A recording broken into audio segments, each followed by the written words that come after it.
안녕하세요. 예, 반갑습니다. 나는 어떻게 언리얼 엔진과 친해졌을까? 세션의 발표자 김상원입니다. 감사합니다. 이번 세션에서는 그래픽 디자이너였던 제가 현재 1인 개발자로 살면서 겪은 경험적인 일과 언리얼 엔진을 어떻게 배워갔나에 대해서 발표해드리자 합니다. 간단하게 저에 대해 소개해드리겠습니다. 저는 2012년에 처음으로 CG에 입문하여서 광고 전시 쪽 일을 하다가 애니메이션 일로 이직을 했습니다. 그 후 17년에 처음으로 언리얼 엔진을 공부하기 시작했고 18년에 첫 게임을 스팀에 출시했습니다. 또 같은 해 12월에 에픽 메가잼에서 소원이란 게임으로 수상을 하게 돼서 이렇게 좋은 자리에 서게 됐습니다. 보시다시피 게임 쪽 경력은 2년이 채 안 돼서 아마 기술적인 부분보다는 제가 겪은 경험과 사례를 공유하는 시간이 될 것 같습니다. 보시는 것처럼 언리얼을 배웠던 과정, 그리고 첫 게임을 런칭하면서 겪었던 일들, 에픽잼에서 소원을 만들었던 과정과 기술적인 부분, 또 제가 언리얼 작업자가 되면서 어떤 변화가 생겼나, 이런 것에 대한 이야기를 다루려 합니다. 처음에 언리얼로 게임을 만들어보자고 한 건 17년 8월쯤이었습니다. 회사나 외주 작업 또한 기술적으로 배우는 부분 혹은 금전적인 보상이 있지만 아무래도 저만의 컨텐츠를 만들어서 그걸 직접 소비자에게 보여드리고 싶었습니다. 엔진의 무료화로 초기 자금에 대한 부담이 적었고 또 비주얼 스크립팅을 지원하면서 저 같은 아티스트도 1인 개발을 할 수 있는 기회가 생긴 거죠. 17년에는 프리랜서 생활을 했는데 대만 관광청에서 진행하는 AR 프로젝트에 참여하게 되었습니다. 게임 엔진에 대한 작은 경험이 도전하는 데 용기를 주었던 것 같습니다. 그리고 1인 개발자로 살면서 저의 아기가 자라나는 모습을 지켜보고 싶었던 마음도 컸죠. 많은 분들이 물어보시는 건데 처음에 시작할 때 많은 분들이 엔진의 선택에 대해 고민하십니다. 저 또한 처음부터 언리얼에 올인하기보단 유니티와 같이 병행하며 공부해봤습니다. 언리얼 서적과 유니티 서적을 둘 다 사서 공부하고 또 프로그램도 직접 깔아봐서 실행해봤죠. 물론 깊이 있게 다 진행해보지 못했지만 언리얼로 진행하고자 마음먹은 이유는 몇 가지가 있습니다. 먼저 공식 문서와 튜토리얼 영상이 한글화되어 있었고 호불호가 갈리는 부분이기도 하지만 블루프린트를 통한 작업 방식이 저에겐 잘 맞았습니다. 노드를 사용하거나 이런 방법들이 마야나 누쿠의 작업 경험이 도움을 주지 않았나 싶습니다. 또 인터페이스에 대한 부분도 의견이 갈릴 수 있지만 저는 언리얼의 인터페이스가 시각적인 부분에서 굉장히 훌륭하다고 생각합니다. 레이아웃 변경이 자유롭고 에셋의 시각화 그리고 인터페이스의 한글화가 특히 훌륭했습니다. 가끔 영어 기반 소프트웨어들이 한글화에서 쉽게 일어나는 문제점들이 있는데 예를 들어 필요한 기능을 검색할 시에 영문 검색으로 검색을 하면 인지하지 못하거나 혹은 소프트웨어의 기능적인 용어를 단순히 한글로만 해석해서 사용자에게 혼란을 주는 경우가 있지만 언리얼에서는 이러한 불편함을 못 느꼈습니다. 개인적으로 정말 모범적인 소프트웨어의 한글화이지 않나 생각합니다. 에픽에서 또 자체적으로 만든 게임의 소스를 공유하는 것 또한 매력적이었습니다. 지금도 파라곤 캐릭터를 프로젝트 열어보면서 매테리얼 혹은 애니메이션에 대한 도움을 받고 있습니다. 확장성과 가능성이라 써있는데 이것은 엔진의 업데이트에 관한 이야기입니다. 비교적 짧은 시간 동안 개발을 했고 그동안에도 언리얼의 버전은 몇 번이나 업데이트 되었습니다.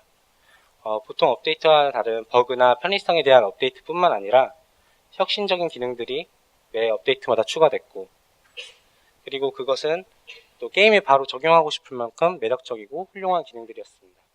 앞으로도 더 많은 기능들이 빠른 시간 안에 추가될 거라고 확신하고 있고 그래서 언리얼을 사용하는 게 좀 더 저에게 확장성이 있다고 생각했죠.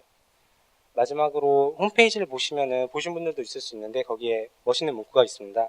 여러분의 성공이 곧 저희의 성공입니다. 이 문구가 참 1인 개발자인 저에게 매력적으로 다가왔습니다. 그 3개월간의 이제 독학을 어떻게 했나 말씀해드리고 싶어서 이제 2년이 가까워진 지금도 매일 공부를 하고 있지만 첫 게임 개발을 한 3개월이 가장 많은 정보를 습득하는 시간이었습니다. 첫 시작은 언리얼 공식 카페에 있는 튜토리얼 영상을 한 번씩 빠르게 훑어봤습니다. 튜토리얼 영상은 핵심만 잘 간략히 정리되어 있지만 집중해서 전체를 이해해서 보기에는 역시 시간이 많이 소요됩니다. 유튜브 영상 배속을 올리는 기능을 통해 빠른 시간 안에 이 전체 영상을 한 번씩 훑어보는 것이 도움이 됩니다. 밥 먹으면서도 보고 또 자면서도 보고 그냥 켜놓고 계속 봤습니다. 전부 이해하기보다는 익숙해지는 것이 중요합니다. 아, 언리얼이 이렇게 생겼구나. 블루프린트 화면이 이런 거구나. 라며 언리얼과 친해지는 과정이라고 생각하시면 좋겠습니다. 그 다음엔 하나씩 물론 직접 따라해 보시는 게 중요하겠죠. 그 다음에 문서를 따라갑니다.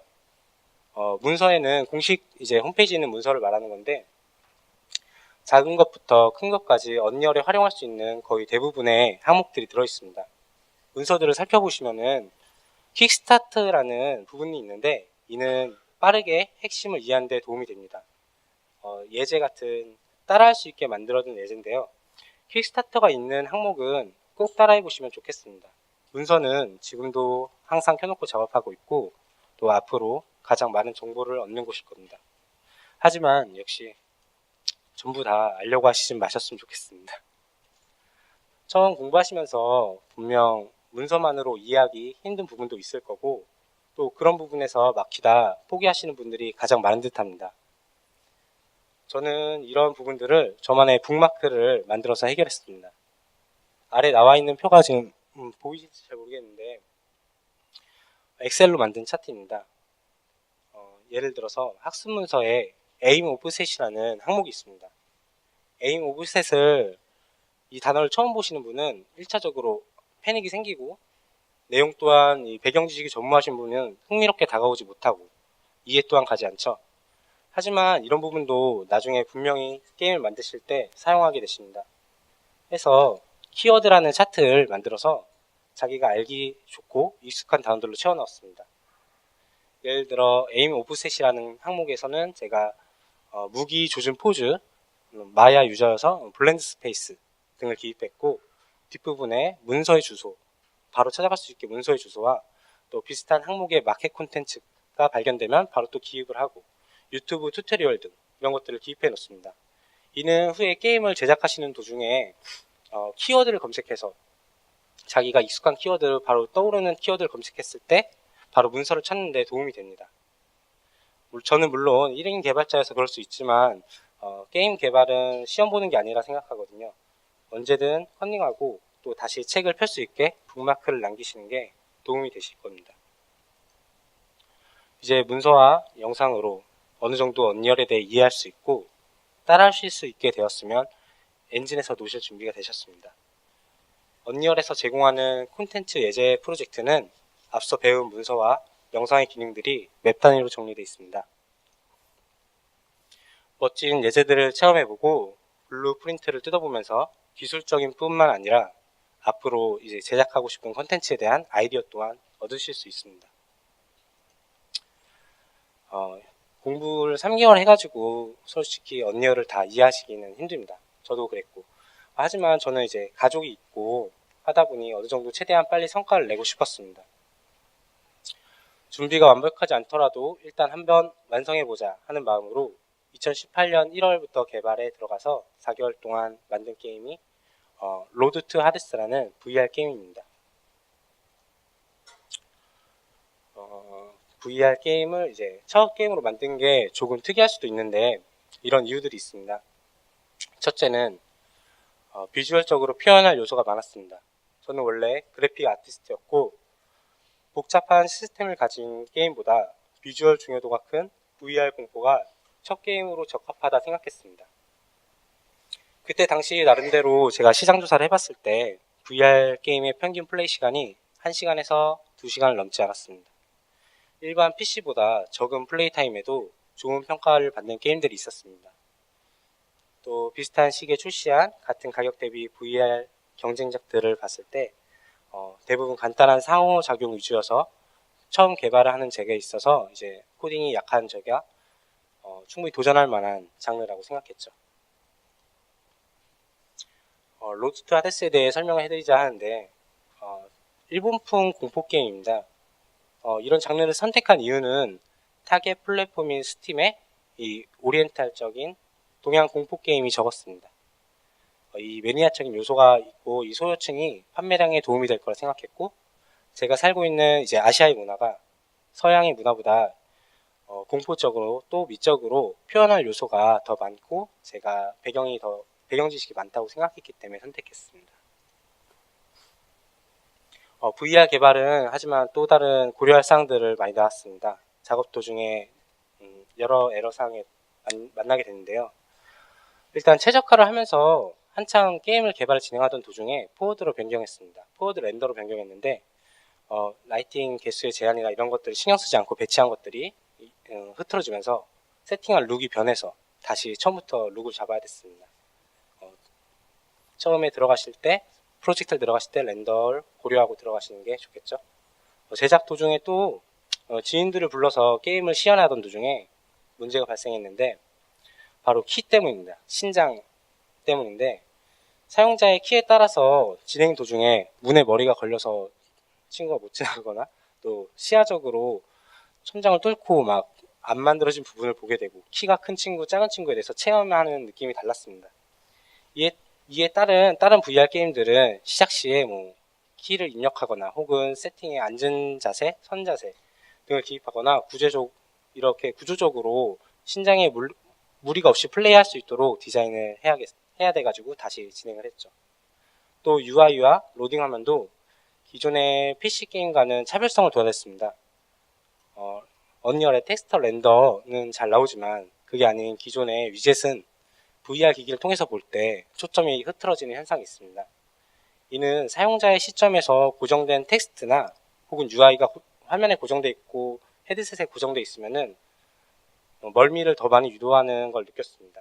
저는 대부분 이 UI를 실제 3D 오브젝트를 만들어서 해결했습니다. 물론 더 좋은 방법이 많았을 거지만 이때 당시엔 최선의 방법이었습니다. 또 마지막으로 노멀맵과 모델링의 배분이 중요합니다. 노멀맵으로 이제 컴퓨터 안에서 봤을 때 화각에서는 노멀맵이 입체적으로 잘 나오지만 VR은 항상 이 앵글이 변합니다. 그래가지고 어떤 앵글에서는 노멀맵이 사라지거나 혹은 평평하게 보이는 현상이 일어나서 이 노멀맵과 모델링의 절충선을 잘 고려하시는 게 좋은 VR 체험을 하는데 도움이 될 것입니다. 이렇게 만든 로드 투 하데스 영상입니다. 로고부터 마지막 엔딩까지 언리얼에서 전부 뽑아낸 소스로 편집만 했습니다. 공포 게임이다 보니 좀 무섭거나 잔인한 장면이 나올 수 있는데 양해 부탁드립니다.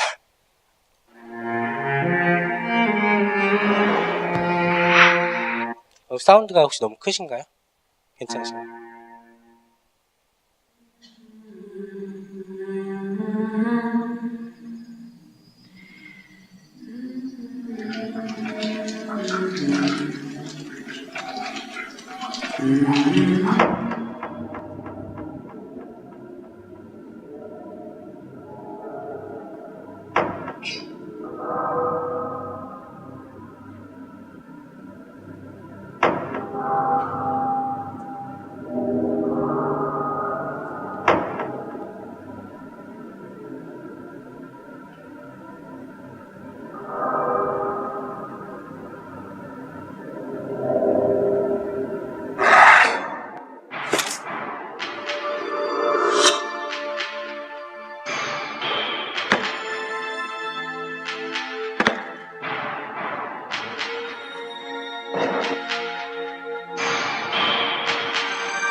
혹시 대박 나는 건 아닐까? 모두 다들 첫 게임 만드실 때 다들 그렇게 생각하시죠? 저도 그랬습니다. 초기작 치고는 일단 반응이 좋았습니다. 적은 금액이지만 크라우드 펀딩도 성공하고 또 많은 유튜버들이 초반부터 관심을 많이 주셨습니다. 이런 부분이 스스로 기대를 많이 하게 만들었죠.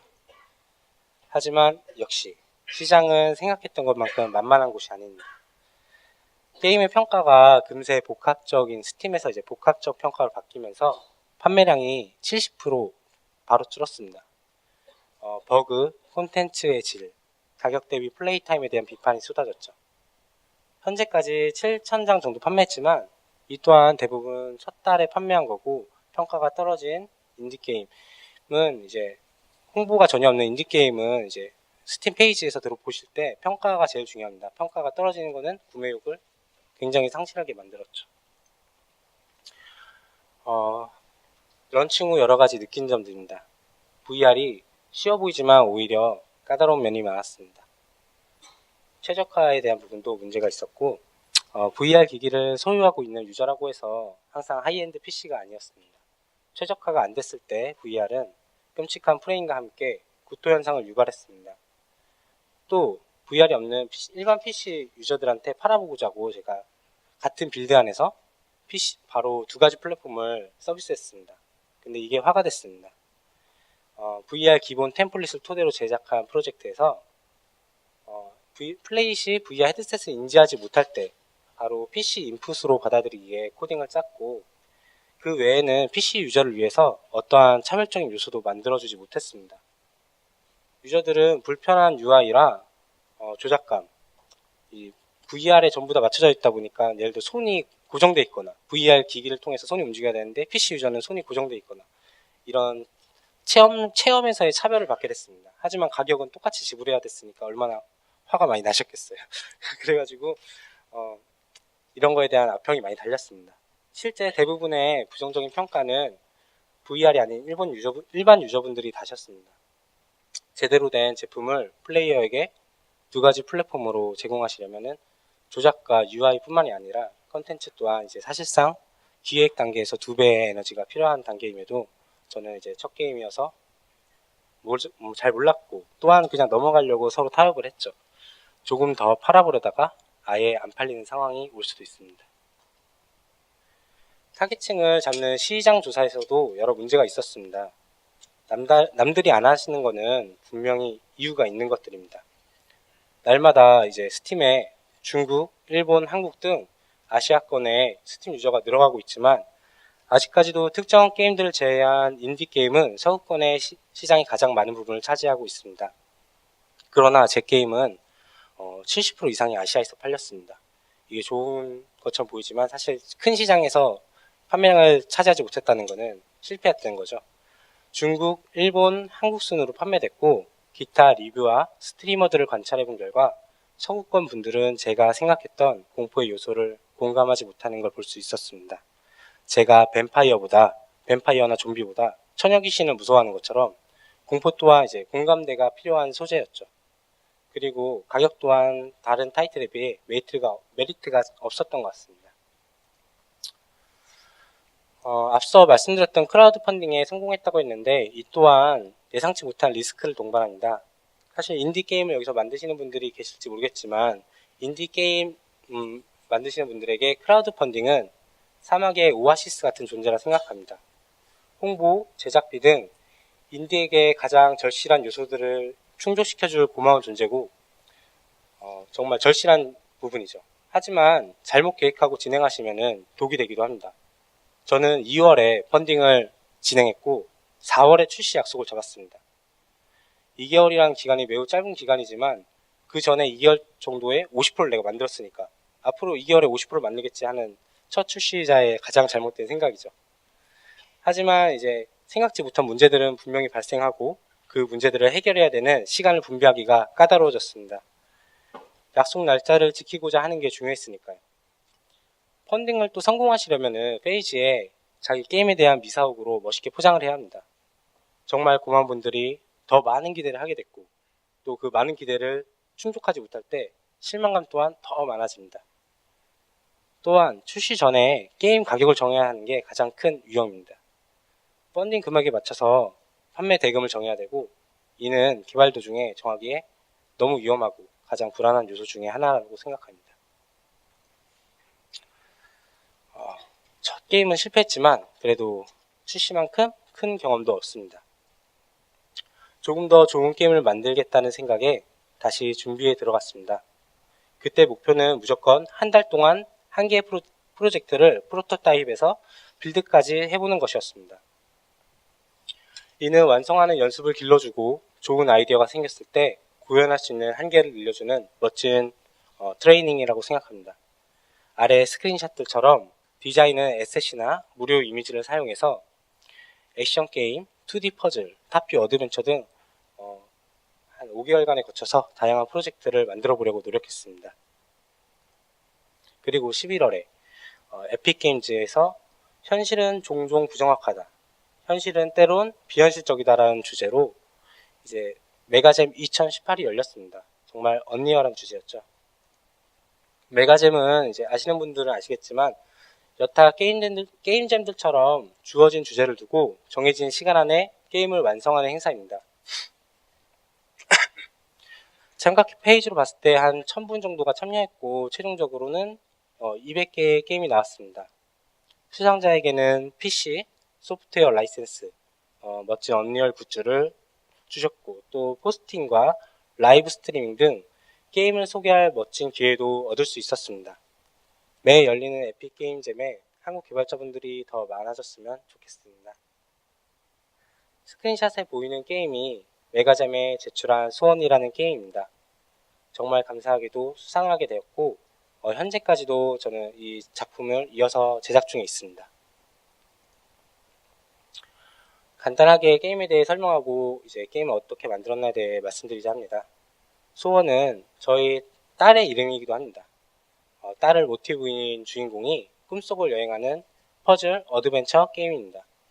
옆에 보이는 이 알 수 없는 초록색 친구랑 원숭이처럼 닮은 친구는 제 딸의 실제 장난감과 또 이제 시계 같은 것도 집에 있는 실제 가구들을 모티브로 디자인했습니다.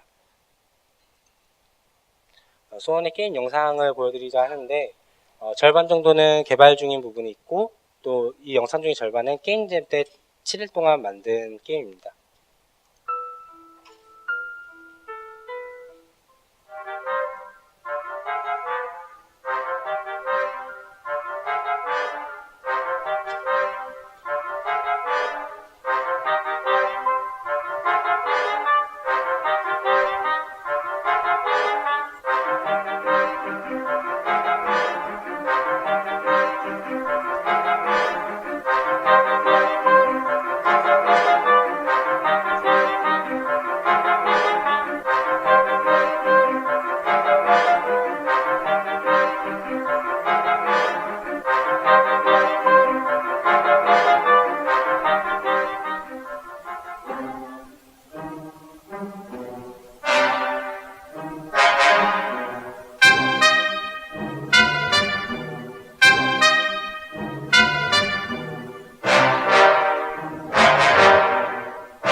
어, 7일은 게임잼으로 치면 긴 편에 속합니다.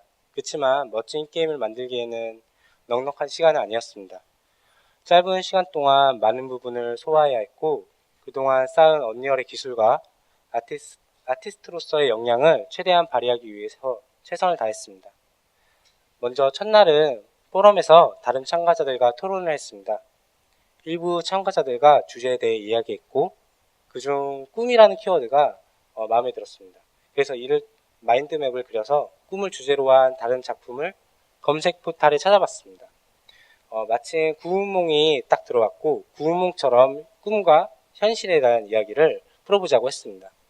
마침 저자인 김만중 씨는 저처럼 광상김 씨라서 재밌는 소재라고 생각했습니다. 그 후에 디자인 작업에 들어갔습니다. 기존의 작업과 다른 점이 있다면 더미 오브젝트로 보통 프로토타입을 만드시고 그 다음 아트웍을 채워 넣는 이제 최종 아웃 방식이 아닌 처음부터 최종 아웃풋을 정하고 쭉 만들어가는 걸 택했습니다.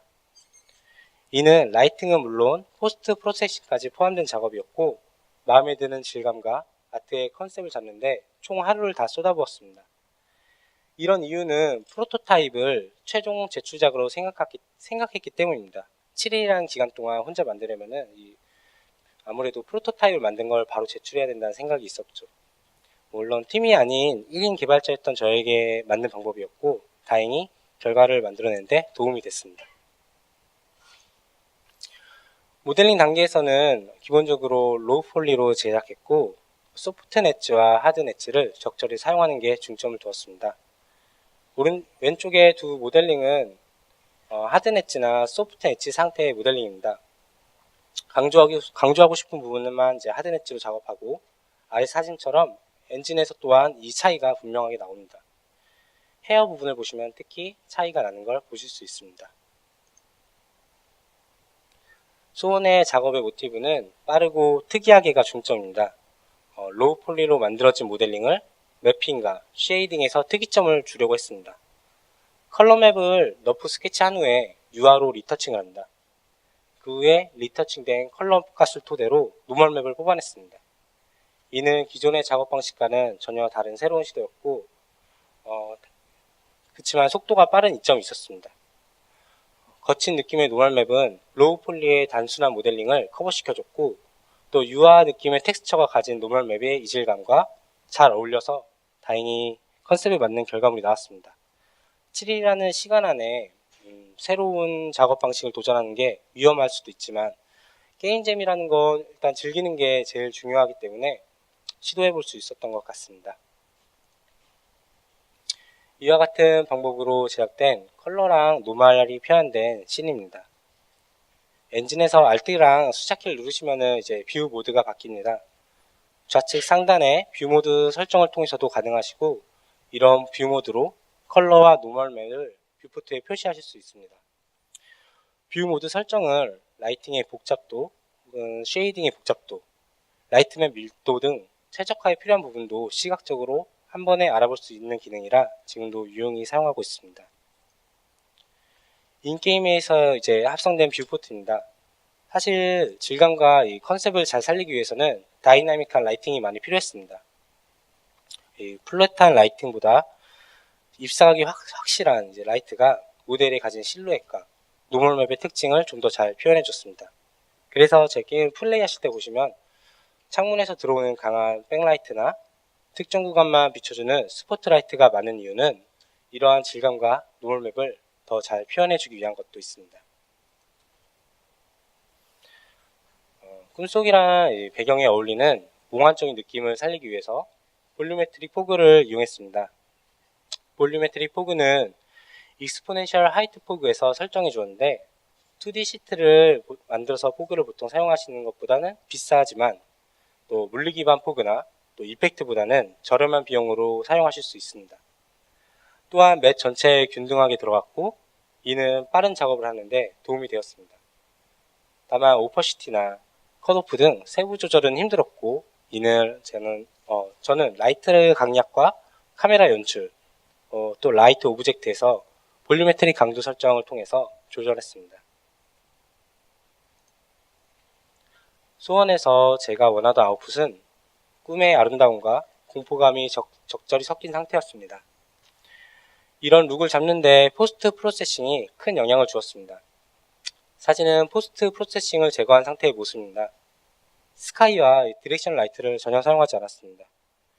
그래서 GI도 풍부해 보이지 않고 너무 어둡고 강한 섀도우들이 공포스러운 분위기만 더 강조됐죠.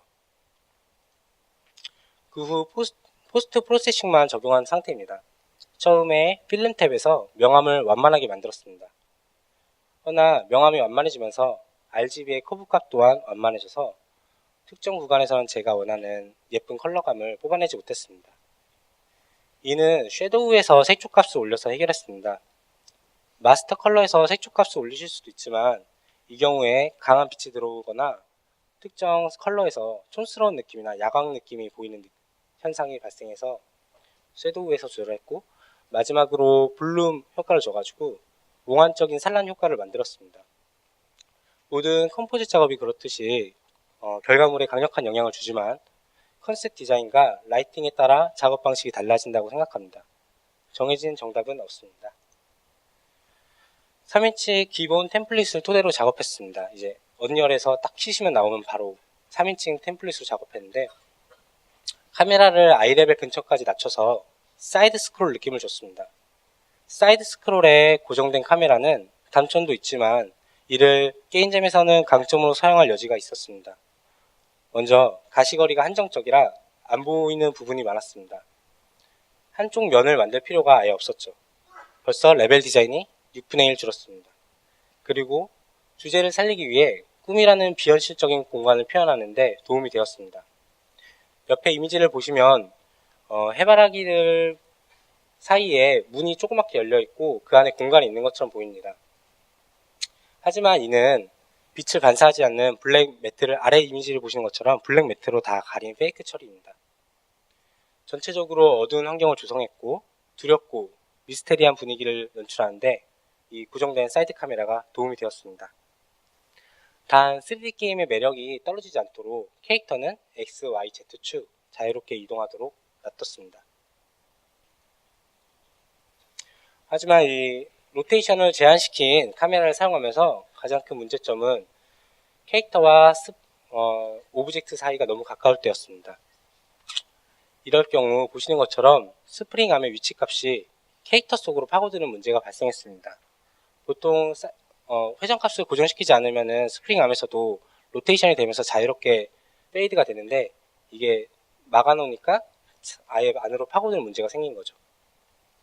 기존의 상태로 계속 제작하는 건 이제 오브젝트마다 카메라 콜리전을 꺼줘야 했습니다. 매 오브젝트를 만들 때마다 카메라 콜리전을 꺼주는 것은 불필요한 작업이라고 생각했고, 프로젝트 설정에서 보시면은 캐릭터 카메라 CA라고 했는데 캐릭터 카메라라는 콜리전 채널입니다. 이렇게 새로 생성해가지고 이 채널은 기본 반응을 이그노어 상태인 걸로 설정했습니다. 이를 통해서 모든 새로 생기는 오브젝트들이 카메라 콜리전이 아닌 새로 만든 콜리전을 통해서 반복 작업을 피할 수 있었습니다. 그리고 보시는 것처럼 한 공간 안에 이질적인 환경이 있습니다. 한쪽은 창문에서 붉은 빛이 나오는 석양 느낌이고 한쪽은 밝은 낮 같은 느낌입니다. 이런 이질적인 환경에 느낌의 레벨 디자인을 넣어주는 것은 구조상 비현실적이지만 또 매끄럽게 연결되는 느낌을 주기 위해서 레벨 디자인과 라이팅을 고려해서 해야 했습니다. 이는 잼의 주제였던 현실과 비현실이라는 것에 어울리는 테마였다고 생각합니다. 언리얼의 렉트라이트를 많이 사용했는데 렉트라이트는 이제 방향성이 정해져 있고 하지만은 또 스포트라이트와는 다르게 광원 자체에서 오는 스케일을 조절하기 쉬운 점이 이런 연출을 주는데 도움이 되었습니다. 코딩에 대해서도 궁금해 하시는 분들이 많았는데 소원은 100% 블루프린트로만 만들었습니다. 스테이지에서 이제 일회성으로 사용되는 블루프린트는 전부 레벨 블루프린트로 제작됐습니다. 레벨 블루프린트는 오브젝트를 이제 드래그 하시는 것만으로도 인스턴스를 빠르게 불러오신다는 점이 제작 속도에 도움이 됩니다.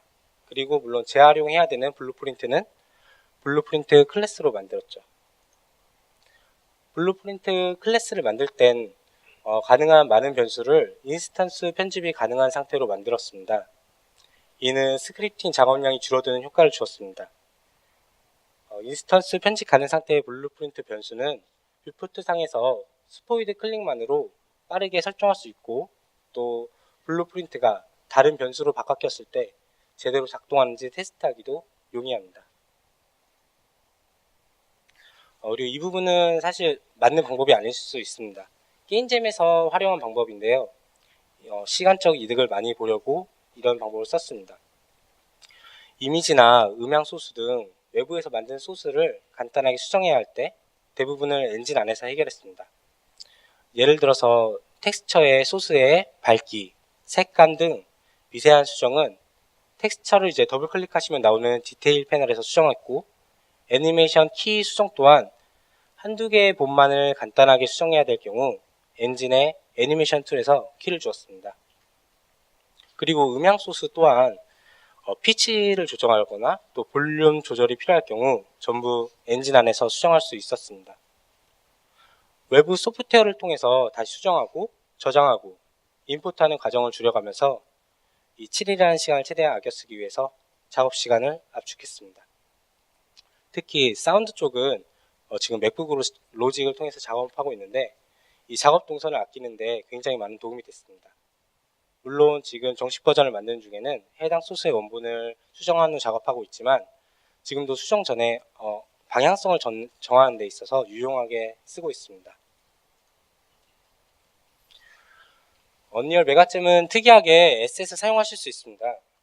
다른 이제 게임잼은 제가 안 되는 걸로 알고 있는데 이는 평가 시에 감점 요소가 들어갈 수도 있습니다. 하지만 저도 몇 가지 SS 사용했고 현재도 정식 버전을 만드는데 SS를 종종 쓸 때가 있습니다.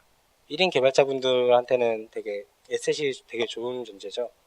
SS 사용할 때는 하지만 주의할 점이 있습니다. 저는 SS 사용할 때 레이아웃상 중요하지 않은 부분에 포함시키고 또 텍스처, 스케일 등의 변화를 주어서 기존의 아트웍에 어울리는 전제하에만 사용하고 있습니다. 게임잼에서는 이제 실사풍 인테리어 프로젝트에 있는 에픽게임즈 컵이 있습니다. 이제 하얀색 컵인데 에픽게임즈 로고가 달려있거든요. 이걸 UR로 리터칭해서 넣었는데 시연하시면서 재밌게 봐주실 줄 알았는데 결국에 발견하지 못하더라고요. 나름 재밌는 에셋 활용이라 생각했는데 아쉬웠습니다. 요즘에는 에픽게임즈에서 또 매달 다들 아시겠지만 무료 컨텐츠를 공개하고 있습니다. 실제로 지금 개발하는 중에도 이 컨텐츠에서 블루프린트나 배경 에셋 혹은 이펙트 등 이런 부분들을 최대한 활용하려고 노력하고 있습니다. 마지막 날에는 시간을 쪼개서 엔딩 크레딧까지 넣습니다. 이 시간에 버그를 더 잡았으면 좋았을 텐데 간단하게 언리얼로 만들었는데 텍스트 렌더 그리고 2D 이미지만을 그냥 깔아놓고 타겟 포인트를 잡아서 카메라를 이동하는 간단한 블루프린트를 짰습니다. 당시에는 시퀀서를 잘 사용하지 못해서 활용할 수 없었지만 여러분들은 이제 시퀀서를 잘 활용하시면은 멋있고 이제 빠르게 엔딩 크레딧도 엔진 안에서 작업하실 수 있습니다. 그래서 결국 파이널리스트에 선정돼서 에픽 라이브에서 많은 분들에게 전 세계 분들에게 게임을 보여줄 기회를 얻었습니다. 한국 시간으로 4시였는데 아내가 자고 있었는데 깨워가지고 같이 껴안고 기뻐했던 기억이 아직도 생생합니다. 정말 멋진 경험이었습니다. 잼에서 얻은 작은 팁들을 이제 여러분들이 공유해보자 합니다. 저는 원래 언리얼 홈페이지의 커뮤니티 포럼을 사용하지 않았습니다. 잼을 하면서 지금은 매일매일 들어가 보고 있습니다. 홈페이지에서 이제 포럼에 들어가실 수 있는데 포럼에는 멋진 일들이 많이 일어납니다. 고퀄리티 플러그인이랑 소스를 제작해서 무료로 공개하시는 멋진 프로그래머 분들도 많습니다. 또 정보와 아이디어 공유하는데 꺼리낌 없는 언리얼 친구들이 많이 있습니다. 관리자분들은 언리얼 라이브 스트리밍에 대한 글을 정리해서 올려주십니다. 그 중에 핵심 정보들을 정리해서 공유해 주시는데 이게 정말 많은 도움이 됩니다. 한국 커뮤니티도 있습니다. 한국 탭이 있는데 활성화되어 있지 않습니다. 혹시 관심 있으신 언리얼 개발자분들은 자신의 작품을 자랑하고 홍보할 수 있는 공간이기도 하니 참여해 보시면 좋을 것 같습니다. 잼은 경쟁이기도 하지만 또 네트워킹의 장소였습니다. 1월 3일 라이브 스트림에서 언리얼을 사용해서 게임잼에 참여하고자 하는 분들을 위해서 좋은 정보를 공유했습니다. 먼저 unreal4resource.com이라는 사이트입니다. 이 사이트는 많은 예제 프로젝트들을 공유하고 있습니다.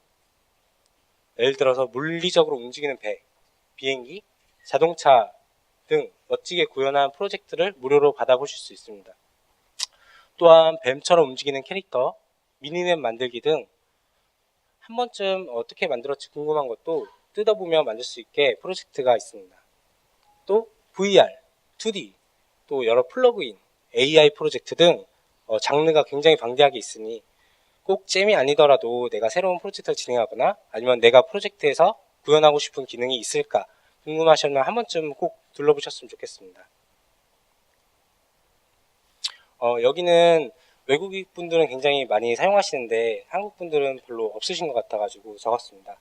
언리얼 슬래커스라는 이제 디스코드 토론방인데요. 5,000명이 넘게 항상 접속해 있습니다. 전 세계 시간대가 다르니까 이제 다양한 분들이 계시는데 언리얼 유저분들이 이제 자유롭게 토론하고 또 도움을 주고받습니다. 완벽한 영어가 아니라 제가 뭐 번역기를 통해서 대화를 하더라도 이해해 주시는 분위기고 또 사진과 함께 이렇게 질문을 올리면은 빠르게 피드백을 받을 수 있습니다. 서로 알려주겠다고 막 그러시는데요. 실시간으로 피드백으로 받을 수 있는 게 정말 매력적인 곳입니다. 여긴 제가 제일 좋아하는 사이트입니다. 블루프린트를 쓰고 싶은데 명칭을 몰라서 블루프린트를 이제 우클릭하면 나오는데 뭐라고 내가 검색해야 할지 모르겠다. 이런 분들을 위해서 적극 추천드리는 사이트입니다. 마르코스 로메로스라는 분이 만드신 개인 블로그인데요.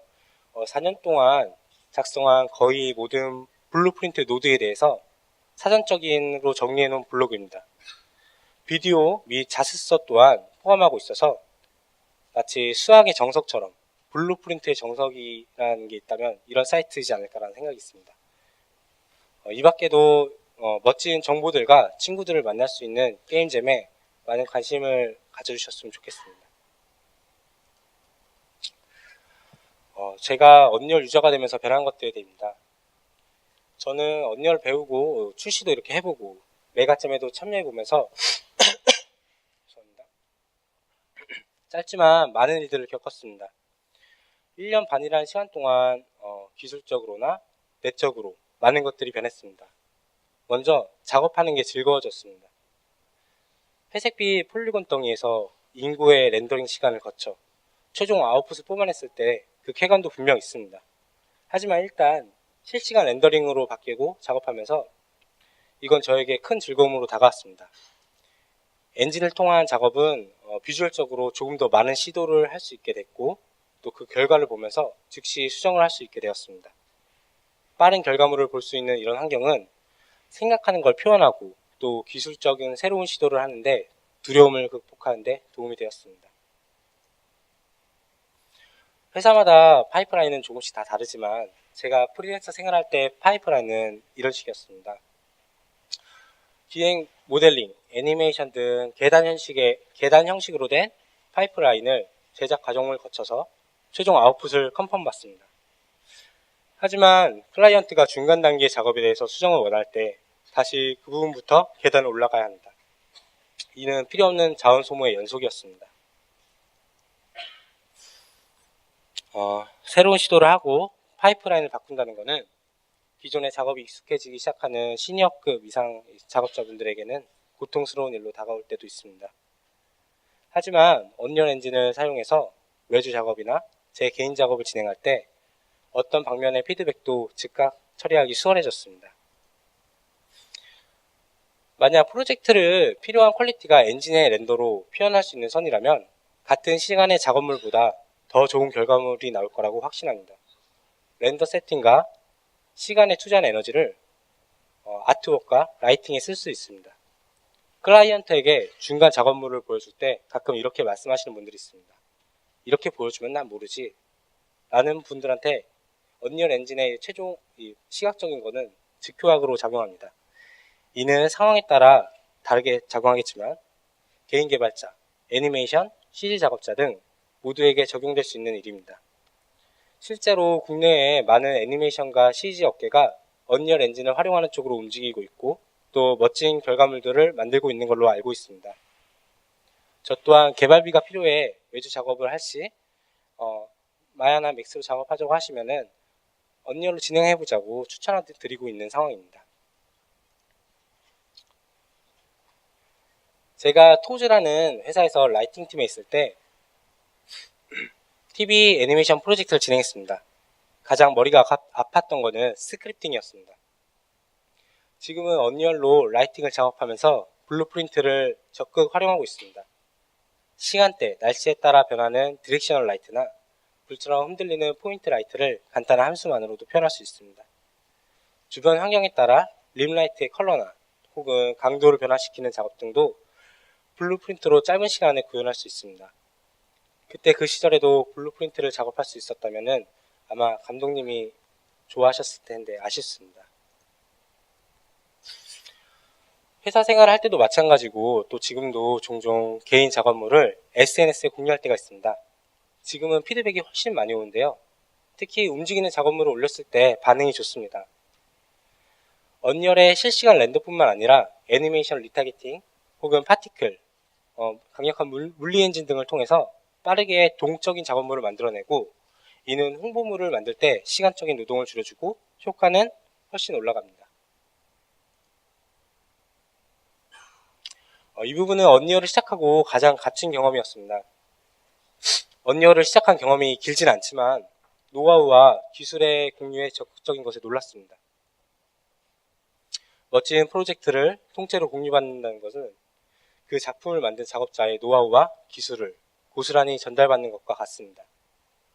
튜토리얼보다 많은 것을 담고 있고 블루프린트나 매테리얼 로드 안에 작업자의 노하우와 기술이 그대로 담겨 있습니다. 유튜브나 포럼에도 멋진 작업물을 공유하는 분들이 많지만 당장 엔진만 깔아보셔도 파라곤 혹은 블레이드 등 에픽의 공유 자산은 작업자들에게 있어서 값을 매길 수 없는 가치가 있다고 생각합니다. 이렇게 멋진 언리얼 엔진이지만 주의할 점도 있었습니다. 다른 상용 렌더 엔진보다 기본 세팅만으로 멋진 작업물이 나옵니다. 이는 강점으로 작용하기도 하지만 자칫 비슷한 아웃풋을 만들어내기도 합니다. 엔진에서 제공하는 옵션 이상의 세부적인 조절이 힘듭니다. 비주얼 스크립팅만 사용할 수 있는 사람의 한계와 C++를 사용하시는 분의 한계는 분명히 다릅니다. 저는 지금 언리얼 엔진을 통해서 1인 개발자로 또 다른 삶을 살고 있습니다. 꿈꾸던 모습은 아직 아득한 듯 하지만 짧은 시간 동안 느낀 좋은 점들입니다. 혹시 저처럼 1인 개발이 꿈이시거나 하신 분들이 있으면 참고하셨으면 좋겠습니다. 자유에 대한 이야기입니다. 컨펌이 없습니다. 사수, 팀장님, 감독님이 없어서 사실 너무 편하네요. 하지만 그리고 제 작업물은 또 제 얼굴이 됩니다. 멋진 작업물을 만들었을 때 회사 계정에 팔로우가 느는 게 아니라 제 이름을 아는 제 친구들이 많아집니다. 또 많이 벌면 다 제 거죠. 그리고 사랑하는 가족과 평일에도 함께 있을 수 있습니다. 물론 안 좋은 점도 있습니다. 이것도 자유에 관련된 건데 자유를 넘어서 방관의 상태입니다. 컨펌이 없어도 너무 없어서 제 작업이 산으로 가는지 혹은 바다로 가는지 모를 때가 있습니다. 혼란스럽죠. 그리고 어느샌가 인터넷에 친구가 더 많아졌습니다. 실제로 사람을 만날 일은 더 적어지고 그래서인지 오늘 이렇게 많은 분들을 만난 게 너무 오랜만이라 정말 기쁘네요. 또 버는 대로 다 제 거지만 못 버는 대로 다 제 탓입니다. 그리고 마지막은 저희 아내가 와서 노코멘트를 하겠습니다. 짧은 기간이지만 언리얼을 배우고 사용하면서 많은 것들이 바뀌었습니다. 어느새 아이 아빠가 되었고 어른이 되었지만 어린아이처럼 하루하루 도전하며 살고 있습니다. 몇 년 만에 컨텐츠를 제작한다는 일이 즐겁다고 느껴지는 하루하루를 보내고 있습니다. 지금 바라는 것들이 혹시 실패할 수도 있지만 그래도 도전하기 전과 저는 완전히 다른 사람일 겁니다. 언리얼 서밋에서 여러분들이 좋은 정보를 많이 얻어가는 만큼 삶에 대한 용기도 많이 얻어가셨으면 좋겠습니다. 긴 발표 들어주셔서 정말 감사합니다.